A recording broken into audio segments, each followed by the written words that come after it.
جواتا ما ایرو جواتا کی اتیادیه گریدایی بجوات حیوانان اگوب انجمن ما خوجهی و گریداینا بالنسبة جمارة هر مهانة ام جواتا کی دکن بحمی خوجهی ما یگود کردستان روجاوا دا جی بجی دبن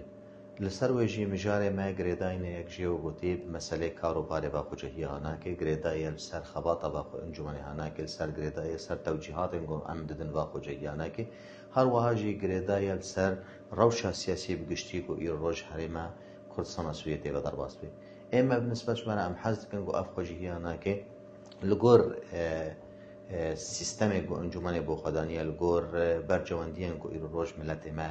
بوینا که پیوستی به هیا لگور خواسته کو دخواست ملت مش پینجو هفته و حتی روزا ایرو پیوستی به هیا ام حست کن اف انجمن ها یجی اف خوجهی هانا که تمامی پابند بن بریار مجلس پابند بن وگوتی بحلوستا مجلس سیاسی بو پیش روزا سوریه بو خواسته کو دخواست ملت مل سر وجی اف کاروبار هانا که مهانه دست بید که امجی ما تقسیم کریه اف دوائرن گو هی موجود یک جل جمع دائره شرقیش قامش لو حتی دایر که دست بید که آدیجی دائره غربیه گوش قامش لو گرده حتی کوبانه برای بدچی هیوی دارن گو ام دکاربن بحقیقت خدمت که با ملت خود بکن بحقیقت گو ام دکاربن کاروبار و انجمن هانا که بخن بن خواسته کو دخواست ملت خود و پرسا ملت کرد هندره کردستان سویه